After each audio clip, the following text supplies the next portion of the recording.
আগামীর বাংলাদেশের সংসদে তরুণরা যদি প্রতিনিধিত্ব না করে তাহলে গতানুগতিক যে কালচারগুলো এগুলোর পরিবর্তন সম্ভব নয়। বিস্ফোরণের শব্দ ভাই বিকট আওয়াজ। এনসিপিকে আসলে এই সামান্য সাউন্ড গ্রেনেড ককটেল বোমা বিস্ফোরক দিয়ে আসলে এনসিপিকে দমায় রাখা যাবে না। আগামীর বাংলাদেশের নির্বাচনকে সামনে রেখে হোক, রাজনৈতিক দল হিসেবে নিজেদের অবস্থানকে শক্তিশালী করার জন্য হোক, কিংবা রাজপথে জনগণের প্রতিনিধিত্ব করার জন্যই হোক, আমাদের সাংগঠনিক শক্তিমত্তা বৃদ্ধি রাজনৈতিক দল হিসেবে এনসিপির জন্য এখন অন্যতম গুরুত্বপূর্ণ একটি বিষয়। সেই জায়গায় আমরা এই মাসের মধ্যে বাংলাদেশের উত্তরাঞ্চলের যে জেলাগুলো আমাদের দায়িত্বে রয়েছে সেগুলোর আহ্বায়ক কমিটি করার লক্ষ্যে আমরা আমাদের এই জেলা সমন্বয় সভাগুলো করছি। আমরা আমাদের জায়গা থেকে মনে করি যদি আমরা আগামীতে সংসদে সরকারি দল কিংবা শক্তিশালী বিরোধী দল হিসেবে জনগণের প্রতিনিধিত্ব করতে চাই, তাহলে আগে আমাদের সেন্ট্রাল থেকে স্থানীয় পর্যায়ের ওয়ার্ড পর্যন্ত আমাদের শক্তিশালী সাংগঠনিক কাঠামো লাগবে। সেই লক্ষ্যে আগামী 2 মাসের মধ্যে যেন বাংলাদেশের প্রত্যেকটি ওয়ার্ডে এনসিপির সাংগঠনিক কমিটি থাকে, আহ্বায়ক কমিটি থাকে। এই জন্যই আমাদের এই জেলা সমন্বয় সভা।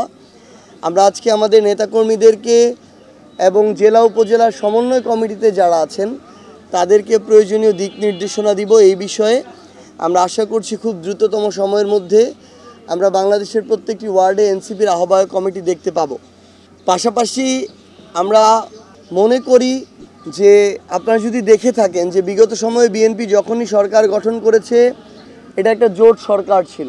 আবার আপনারা দেখে থাকবেন জামায়াত কখনোই এর পূর্বে শক্তিশালীভাবে সংসদে কখনো প্রতিনিধিত্ব করতে পারেনি। সো আমরা আমাদের জায়গা থেকে মনে করি যে এককভাবে এখনও বাংলাদেশের রাজনীতিতে কেউই শক্তিশালী না। আপাত দৃষ্টিতে যা দেখা যায় আর মাঠের প্রকৃত বাস্তবতার মধ্যে পার্থক্য আছে। সো আমরা মনে করি যে আগামীতে আওয়ামী লীগ এবং আধিপত্যবাদ প্রশ্নে বিএনপি কিংবা জামায়াত কেউই এককভাবে বাংলাদেশকে নেতৃত্ব দিতে পারবে না। এই জায়গায় এনসিপির শক্তিশালী প্রতিনিধিত্ব রাজপথে যেমন লাগবে সংসদেও প্রয়োজন। সেই লক্ষ্যে আমরা আমাদের জায়গা থেকে সাংগঠনিকভাবে শক্তিমত্তা বৃদ্ধির জন্য আমরা কাজ করে যাচ্ছি। আমরা মনে করি যে আগামীর বাংলাদেশের সংসদে তরুণরা যদি প্রতিনিধিত্ব না করে তাহলে গতানুগতিক যে কালচারগুলো এগুলোর পরিবর্তন সম্ভব নয়। এই জন্য সংসদে এই তরুণদের প্রতিনিধিত্ব আবশ্যক।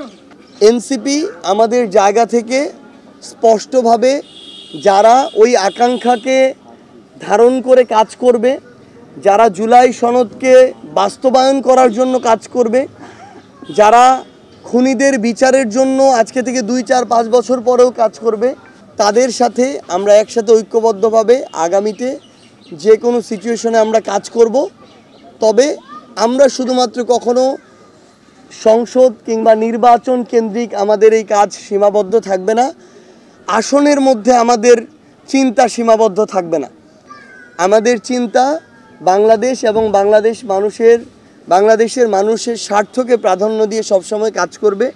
সেই লক্ষ্যে আমরা আমাদের জায়গা থেকে কাজ করছি এবং আমরা মনে করি যে সংস্কার এবং বিচারের কথা যে আমরা এতদিন বলে এসেছি এটার ধারাবাহিকতা রক্ষার জন্য এনসিপি সবচেয়ে গুরুত্বপূর্ণ ভূমিকা এখন পর্যন্ত পালন করে আসছে, আগামীতেও করবে। কিন্তু আপনারা তো আমাদের সাথে আপনারা তো এখানে আছেন, আপনারা দেখতে পাচ্ছেন যে এটা একটা ওয়েল প্রোটেক্টেড এরিয়া। এটার চারপাশে 3 পাশে বিল্ডিং, চারপাশে বলা যায় 4 পাশে বিল্ডিং, শুধু গেটটা ফাঁকা। হ্যাঁ, তো এখানে যখন তারা প্রোগ্রাম করেন আমাদের যেসব পুলিশ সদস্য ছিল, আমরা হলো পোশাকেও আছি, আমাদের পুলিশ সদস্য সিভিলও আছে। তো যারা পোশাকে আছে আমরা কিন্তু গেটে ছিলাম, তো ভিতর থেকে যেন কেউ ভিতরে ঢুকে গেট দিয়ে ভিতরে প্রবেশ করে কোনো প্রকার অরাজকতা সৃষ্টি করতে না পারে। তো এখানে যে ককটেল যেটা বিস্ফোরণ হয়েছে, হাত বোমা যেটা বিস্ফোরণ হয়েছে, আমরা শব্দ শুনে কিন্তু আমরা গেট থেকে ভিতরে এসেছি এবং আমরা দেখেছি যে মূল ভবন যেটা আমাদের অডিটোরিয়াম, এবং অডিটোরিয়ামের পাশে দেখেন ওই পাশে কিন্তু জেলা পরিষদের একটা ভবন আছে, ভবনের ওই পিছনে একটা বিল্ডিং আছে।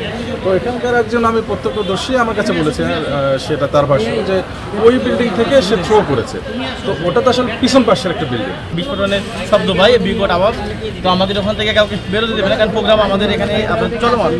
এরপরেও আমি আপনার যখন ককটেল বিস্ফোরণ হয়, সবাই বের হয়ে যাচ্ছে।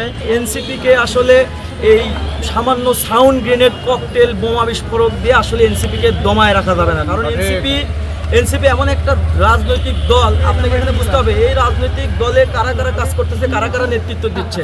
এই রাজনৈতিক দলটা একদম রাজপথ থেকে উঠে আসা একটা রাজনৈতিক দল। এখানে আপনি সাউন্ড গ্রেনেড, ককটেল, হামলা মামলায় এগুলো দমন নিপীড়ন করে এনসিপিকে কখনোই দাবায় দিতে পারবে না।